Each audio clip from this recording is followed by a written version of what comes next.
ఆధ్యాత్మిక సుధాసాగరం ధర్మ సందేహాలు కార్యక్రమానికి సాదర స్వాగతం. ధర్మో రక్షతి రక్షితః. ధర్మాన్ని రక్షిస్తే ఆ ధర్మం మనల్ని రక్షిస్తుంది. ఆ ధర్మానికి కట్టుబడ్డ ఎంతో మంది పుణ్యాత్ములు సత్పురుషులు మనకు సదా ఆదర్శప్రాయులు. వారి బాటలో నడుస్తూ ప్రతినిత్యం మనం ఎన్నో రకాల ధర్మాల్ని ఆచరిస్తూ ఉంటాం. చాలా సందర్భాల్లో చేయవచ్చు, చేయకూడదు, చేస్తే ఏమవుతుందో, చేయకపోతే ఎలాంటి పరిణామాలు సంభవిస్తాయో అన్న సందేహాలు చాలా మందిని కలవరపెడుతుంటాయి. అటువంటి వారి ధర్మ సందేహాలకు శాస్త్రీయ సమాధానాలు అందించడానికి మన ముందున్నారు ఉపన్యాస శిరోమణి, వేద విభూషణ, జ్యోతిష బ్రహ్మ, ఆగమనిధి, మీ అందరికీ సుపరిచితులైన డాక్టర్ కందాడే శ్రీరామానుజాచార్యులు గారు. వారితో మాట్లాడి మరిన్ని విషయాలు వారి మాటలు తెలుసుకుందాం. ఈనాటి కార్యక్రమాన్ని ప్రారంభిద్దాం. నమస్కారం అండి. మొదటి ఉత్తరం చూద్దామండి. కౌసల్య హైదరాబాద్ నుంచి రాస్తున్నారు. శివధనస్సునే ఎత్తలేని రావణుడు ఆ ధనస్సును ఎత్తిన సీతాదేవిని ఏ విధంగా ఎత్తుకుని పోగలిగాడు? ధర్మం చాలా సూక్ష్మం. ఇలాంటి సన్నివేశాల్లో రామాయణం చదివితే ఎన్ని రహస్యాలు బయటపడతాయో. నేటి కాలం వాళ్ళు కథ చదువుతారు, ఇదే కదా రామాయణం, ఇంకేముంది అందులో అనుకుంటా. ప్రతి సన్నివేశం ఒక అద్భుతమైనటువంటి అనిర్వచనీయమైన ఆనందాన్ని ఇస్తుంది. ఇలాంటి సన్నివేశమే ఒకటి మనకు యుద్ధకాండలో రావణాసురుడు లక్ష్మణస్వామిని మూర్ఛపడేశాడు.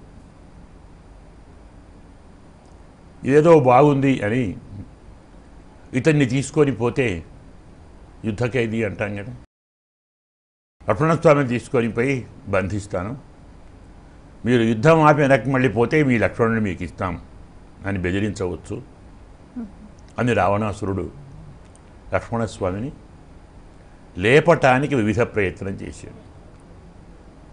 వాడి వల్ల కాలేదు. హనుమంతుడు చూశాడు, వీడేదో చాలా పై ఎత్తేస్తున్నాడో, అమాంతం వచ్చి ఒక్క ముష్టిఘాతం ఇచ్చాడు రావణాసురుడికి. వాడు పడిపోయాడు. లక్ష్మణస్వామిని ఇలా తీసి ఎత్తుకొని వెళ్ళిపోయాడు. రావణాసురునికి లేవని లక్ష్మణుడు హనుమంతునికి లేచాడు. మరి ఎవరు గొప్పవాళ్ళు బలవంతుల్లో అందామా?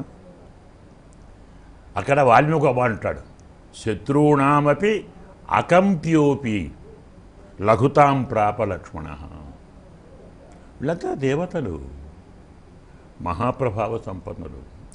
వాళ్ళు మూర్ఛపోవటం ఏంటి? మనకు ఒక షో చూపుతారు తమ ప్రభావాన్ని. కాసేపు మూర్ఛపడినట్టు కావాలి, హనుమంతుడికి గొప్ప కీర్తి రావాలి, సంజీవిని పర్వతం తేవాలి కదా అని రావణాసురుడికి కాస్త గర్వం పెరగాలి. నేను మూర్ఛపడేశాను లక్ష్మణుడిని.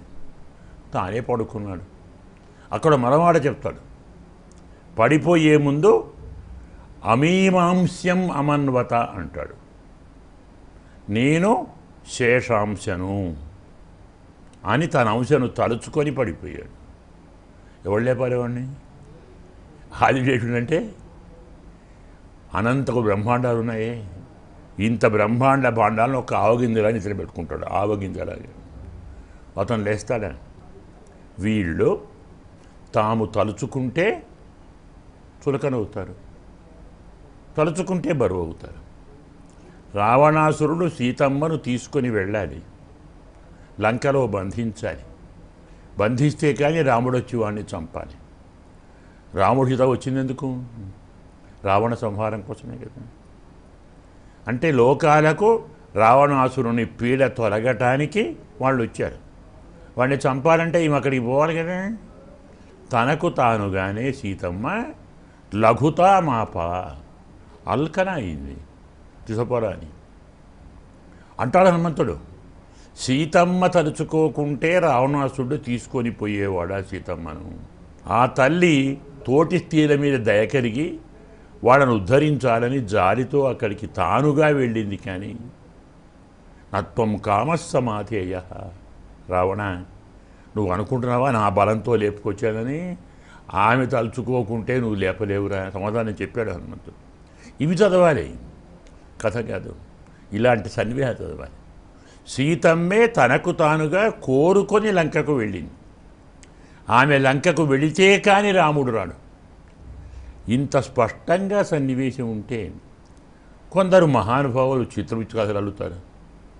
సీతమ్మ పోలేదని, అగ్నిలో తర్వాత వస్తుంది కదా, అగ్నిపుత్రికే అక్కడికి వచ్చిందని, సీతమ్మ అగ్నిలో దాగున్నదని, అసలు సీతమ్మ లంకకు పోలేదని, ఈ దాగున్న అగ్ని మళ్ళీ రావాలి కదా, అందుకు రాముడు అగ్నివేశం చేయించాడని కథలు అల్లిపోయి బ్రహ్మాండంగా లేరు. కానీ పాత్ర ఔచిత్యం చూడాలి కదా. వైకుంఠంలో అమ్మ స్వామితో పేచీ పెట్టుకొని మరీ వచ్చింది. త్వరగా వస్తారా రాదా, నా తోటి స్త్రీలు బాధపడుతున్నారు, అక్కడ అల్లాడుతున్నారు, వాళ్ళని విడిపించాలి, వస్తారా లేదా అంటే మెల్లగా వస్తాను, అయితే నేను పోతున్నాను. స్వామిని కాదని తాను వెళ్ళింది. ఎలాగో వెంట స్వామి వస్తాడు కదా, తప్పదు. అలా పేచీ పెట్టుకొని వచ్చి ఉద్ధరి వచ్చిన అమ్మ దాక్కుంటుందా, లంకకు పోదా, కథకు ఔచిత్యం ఉంటుందా? అందువల్ల దేవతలు తమ సంకల్పానుగుణంగా బరువు అవుతారు, సులభం అవుతారు. రావణాసురుడు ధనువును లేపకూడదు, ధనువు బరువైంది. అదే రాముడికి ఆ ధనువు సులభమైంది. దైవ వస్తువులు, దివ్య వస్తువులు సంకల్పానుగుణంగా మారుతాయి. సీతమ్మ అంతే, తీసుకుపోరా, నన్ను తీసుకుపోవడం నీ అంతానికి. బ్రహ్మ అంటాడు, ఏతదంతః దశగ్రీవ. సీతమ్మను ఎత్తుకొని కూర్చోబెట్టగానే పైనుంచి బ్రహ్మవాక్యం ఏతదంతః దశగ్రీవ. రావణాసురుడు అంతం ప్రారంభమైంది. ఇవన్నీ సంకల్పాయత్తములు. మనకు తెలిసినట్టుగా, మనకు భావనిచ్చినట్టుగా బరువు సులభం అనేటువంటివి వస్తుగతాలు కాదు, వారి శక్తిగతాలు. శక్తి తగ్గించుకుంటారు, పెంచుకుంటారు, అది అందులో రహస్యం. మరో ఉత్తరం చూద్దామండి. ఈమెయిల్ నుంచి సుకన్య రాస్తున్నారు. సెమీ వృక్షాన్ని ఎందుకు పూజిస్తారు తెలియచేయగలరు అంటూ రాస్తున్నారు. మనకు మన సంప్రదాయంలో దేవతా వృక్షాలు, దేవతా పర్వతాలు, దేవతా నదులు, దేవతా అరణ్యాలు ఉన్నాయి. అంటే స్వామి ఆ రూపంలో, అసలు ఆయన కాందేది లేదు. విష్టభ్యాహం ఇదం కృత్స్నం ఏకాంశేన స్థితో జగత్, స్వామి చెప్పాడు భగవద్గీతలో. నా ఒక్క అంశతోటి ప్రపంచమంతా నేను వ్యాపించి ఉన్నాను, నేను లేనిదేదీ లేదు. అయినా విభూతులుగా కొన్ని తాను ప్రత్యేకించి ప్రవేశించాడు. అలా అశ్వత్థమేకం, పిచుమంద ఏక, న్యగ్రోధ ఏక, రావి చెట్టు, వేప చెట్టు, మర్రి చెట్టు, జమ్మి చెట్టు, ఉసిరి చెట్టు, మారేడు చెట్టు, తులసి చెట్టు, అలాగే అలర్క జిల్లేడు వృక్షం, ఉత్తరేణి మనకున్నాయి కదా మహానవి. ఇలా ఒక 10 వృక్షాలు ఉన్నాయి. వీటిని దేవతా వృక్షాలు అంటారు. న్యాయంగా మన పూర్వోద్యానాల్లో ఈ చెట్లు ఉండాలి. ఉద్యానవనంలో ఏదో క్రోటన్స్ పెట్టి ఇంటి తెత్తుంటాయి, అవి ఎవరికి పనికిరావు. ఉన్నాయంటే ఉన్నాయి, ఇవి పెట్టాలి. అక్కడికి వచ్చిన వారు ప్రదక్షిణం చేయాలి. రావి కనపడ్డా, వేప కనపడ్డా, జువ్వి కనపడ్డా, జువ్వి, మర్రి, రావి, వేప, అల్లనేరేడు, మారేడు, జమ్మి దేవతా వృక్షాలు. ఇందులో కొన్ని శివస్వరూపాలు, కొన్ని విష్ణుస్వరూపాలు, కొన్ని బ్రహ్మస్వరూపాలు, కొన్ని లక్ష్మీ స్వరూపాలు. ఉత్తరేణి లక్ష్మీ స్వరూపం సాక్షాత్. అందుకే మనకు ఉత్తరేణితో పండు తోముకునేవాళ్ళం. దంతకాంతి తయా తత్ర వర్ధతే శాస్త్రం. పండ్లు తోముకోవడంలో ప్రత్యేక ప్రయోజనం ఏమిటి అంటే, దంతములు అనేది దేనికి దృష్టాంతం? దంతం ఏం చేస్తుంది? నములుతుంది కదా. నమిలితే ఏమవుతుంది? వస్తువులోని రసం నాలుకకు అందుతుంది, అవునా? రహస్యంగా లోపల దాగి ఉన్న రసాన్ని జిహ్వకు అందించి, తద్వారా బుద్ధికి అందించి రుచిని అనుభవింపజేస్తుంది ఉత్తరేణి. అమ్మ కూడా పరమాత్మలోని కరుణారసాన్ని తాను తీసుకొని మనకు అందించి రుచి చూపెట్టి ఆయన దయను మనకు అందిస్తుంది. అందుకు ఉత్తరేణి ఇంటి లక్ష్మి చెప్పుకుంటాం. ఇలా ఇన్ని వృక్షాలు ఉన్నాయి. ఇవి దేవతా వృక్షాలు. ఇవి కనబడితే ప్రదక్షిణం చెయ్యి.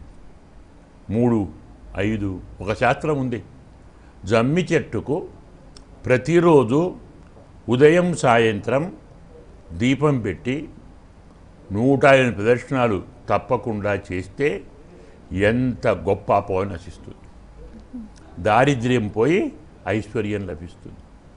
వివాహం కాని అమ్మాయిలైనా అబ్బాయిలైనా వివాహం అవుతుంది.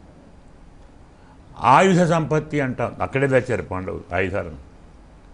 అందులో శౌర్యం, ధైర్యం, వీర్యం, సంపద, ఓజస్సు, తేజస్సు, మహస్సు అనే 8 గుణాలు ఉన్నాయి. అలా జమ్మిని పూజిస్తే ఇవన్నీ మనకు వస్తాయి. పెళ్ళి కావాలంటే పెళ్ళి అవుతుంది, చదువు కావాలంటే చదువు వస్తుంది, సంతానం కావాలంటే సంతానం వస్తుంది. ఇవన్నీ మాకేం వద్దు, స్వామి మీద భక్తి కావాలంటే భక్తి. రోగార్థ ముచ్యతే రోగాత్, బద్ధో ముచ్యేత బంధనాత్. అంత గొప్పది శమీ వృక్షం. దాని పేరే శమి. శమి అంటే శమయతే పాపం. శమయతే తగ్గిస్తుంది, పాపాన్ని పోగొడుతుంది. చాలు కదా, మనమంతా మంచివాళ్ళమే ఎప్పుడు పాపం లేకుంటే కదా. ఆ పాపాన్ని పోగొడుతుంది, మంచిని చేస్తుంది. అందుకు శమి ఎక్కడ కనపడ్డా, ఒక శమే కాదు, దేవతా వృక్షాలు ఏవి కనపడ్డా నమస్కారం చేయండి, ప్రదక్షిణం చేయండి. మీకు దగ్గరలో ఉంటే దీపం పెట్టండి. ఒక పండు ఆరగింపు చేయండి. ఆ పండు అక్కడే ఉంచండి. ఏ ఆవో మరదో వచ్చి దాన్ని తీసుకుంటుంది. అటు గోపూజ, ఇటు వృక్ష పూజ 2 జరుగుతాయి. శాంతి. ఉత్తరం చూద్దామండి. కమలాకర్ హైదరాబాద్ నుంచి రాస్తున్నారు. విశ్వామిత్రుడు రామ లక్ష్మణులకు ప్రసాదించిన బల, అతిబల అనేవి మంత్రాల, విద్యలా? రెంటికి తేడా ఉందనుకుంటున్నారేమో. తప్పు. విద్యే మంత్రం, మంత్రమే విద్య. బ్రహ్మ విద్యలన్నీ మంత్రాలు కావా? మంత్రమే విద్య. మంత్రం అంటే మననాత్ త్రాయత ఇతి మంత్ర. మననం చేసినందువల్ల రక్షించేదాన్ని మంత్రము అంటాం. విద్య అంటే వేదయతీతి విద్య, వేత్తీతి విద్య, విందతీతి విద్య. 3 అర్థాలు ఉన్నాయి. తెలియజేసేది, తెలిసేది, రక్షించేది. విద్య అంటే మనకు రహస్యాన్ని తెలియజేస్తుంది, తనకు తానుగా తెలియబడుతుంది, రక్షిస్తుంది. అదే విద్యను మంత్ర రూపంలో జపం చేస్తాం. అదే విద్యను గురుగారి దగ్గర ఉపదేశం పొందుతాం. అదే విద్య యొక్క అర్థాన్ని వ్యాఖ్యాన రూపంలో భాష్యంగా, ఉపన్యాసంగా వింటాం. అంటే శ్రవణం, మననం, నిధిధ్యాసనం అంటారు.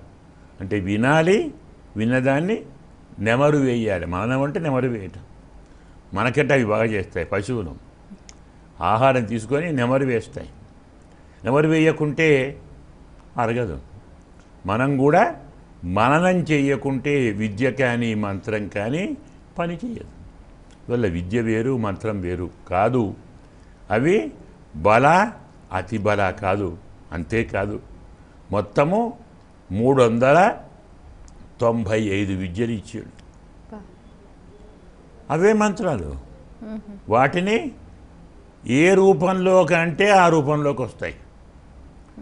ఆయుధంగా మారుతాయి, అస్త్రంగా మారుతాయి, శస్త్రంగా మారుతాయి, రక్షక పురుషునిగా వచ్చి పక్కన నిలబడతాయి, బాడీగార్డుగా. కొన్ని ప్రకృతి పరిణామాలు వచ్చినప్పుడు రక్షణ చేస్తాయి. ఇలా మంత్రం, విద్య వేరనుకోకండి. విద్యనే మనం జపించినప్పుడు మంత్రం అవుతుంది, ధ్యానించినప్పుడు విద్య అవుతుంది. 2 ఒకటి. మరి ఉత్తరం చూద్దామండి.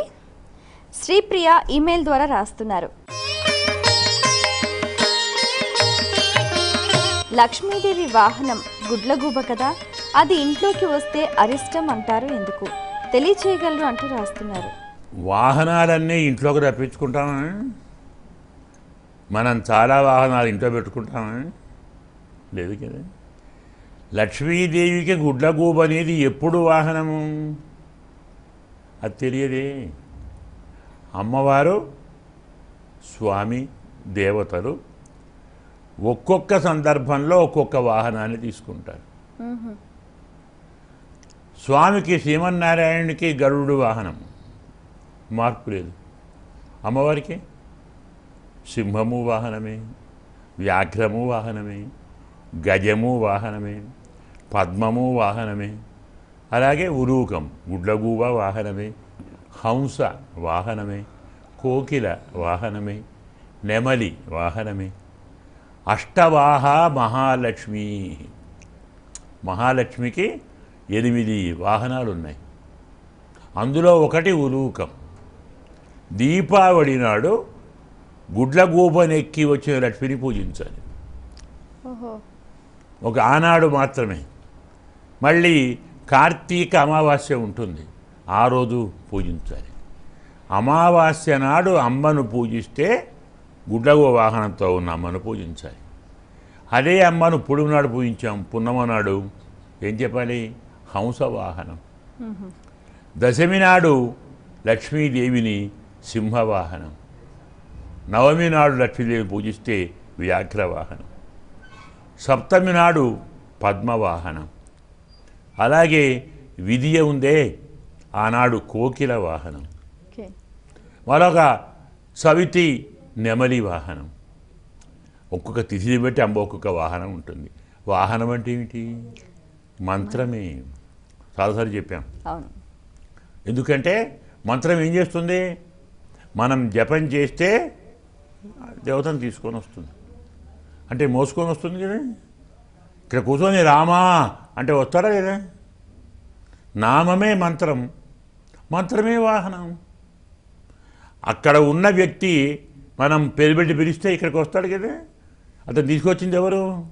పేరే కదా, అంటే నామమే కదా, అంటే మంత్రమే కదా. మంత్రమే వాహనం. వాహనమే మంత్రము, మంత్రమే వాహనం. హనుమంతుడు వాహనం రాముడికి, ఆయనే మంత్రమే. హనుమంతుడు అంటే ఏంటి? మంత్రమే. వాయుపుత్రుడు కదా. మంత్రం వచ్చేది దేనివల్ల? వాయువుతోటే కదా. శబ్దం వచ్చేది ఎలా? ఇక్కడ ఉన్న శబ్దము ఇలా ఇలా బయలుదేరి అక్కడి దాకా వెళ్ళి మళ్ళీ కొట్టబడి ముందరికి వస్తుంది. మనం ఎలా మాట్లాడతామో చెప్తాడు నందీశ్వరుడు. మనం మాట్లాడుతాం, కానీ మన నోటి మాట ఎలా అవుతుంది మాకు తెలుసా? తెలియదు. ఆత్మ బుద్ధ్యా సమేత్యార్థాన్ మనోయుంక్తే వివక్షయా. ఆత్మ ఏదైనా చెప్పాలి అనుకుంటే బుద్ధితో కలిసి మనస్సును నియోగిస్తుంది, మాట్లాడు అంటుంది. మనః కాయాగ్ని మాహంతి, ఆ మనస్సు జఠరాగ్నిని కొడుతుంది లే అని. సప్రేరయతి మారుతం, జఠరాగ్ని గాలిని పైకి తోస్తుంది. సహ ఉదీర్ణ మూర్ధిని అభిహత, పైదాకా వెళ్ళి ఇక్కడ అడ్డుంది కదా మళ్ళీ కిందికి వస్తుంది. వక్త్రమాయాతి, నోటి నుంచి. ఇది మాట వచ్చే విధానం. ప్రతి మంత్రం వాయుపుత్రుడే, హనుమంతుడు మంత్రమే. కాబట్టి మంత్రం అంటే వాహనం. అమ్మవారి వాహనం అంటే అమ్మవారి తెచ్చేటువంటి మంత్రం. ఉలూక అంటాం. ఏమంటాం? గుడ్లగూబనం ఉలూకము. అర్థం తెలుసా? ఉలూకము ఊ అనేది అక్షరం ఒకటి ఉంది, లా ఒకటి ఉంది, మళ్ళీ ఊ ఒకటి ఉంది, కా ఒకటి ఉంది. 4 అక్షరాలు అనుకుంటే. ఊ అనేటువంటిది మనకు ఓంకారంలో ఆ ఊ మా ఊ ఉంది. ఆ అంటే పరమాత్మ, మా అంటే జీవాత్మ, ఊ అంటే వారిద్దరికి ఉన్న సంబంధం. ఊ అంటే సంబంధం. లా అనే దానికి అర్థం లూయతే, లీయతే, లవ్యతే, తెచ్చేది. మళ్ళా ఇంకో ఊ ఉంది, దీనికి అర్థం జ్ఞానము. కా అంటే బ్రహ్మ. పరబ్రహ్మతో సంబంధాన్ని, పరబ్రహ్మ జ్ఞానాన్ని మనకు అందించేది ఉలూకం. అంటే మనం పరమాత్మను తెలుసుకోవాలంటే మంత్రమే కావాలి, అమ్మే కావాలి. అమ్మే నాన్నని తీసుకొస్తుంది కదా. మాకు నాన్న ఎవరు చూపుతారు? పుట్టగానే అగో నాన్న రా అని ఎవరు చెప్తారు? అమ్మే చెప్పాలి. ఎవరికి తెలియదు, అమ్మే చెప్పాలి. కాబట్టి పరమాత్మను మన దగ్గరికి తెచ్చుకునేటువంటి దాన్ని ఉలూకము అంట.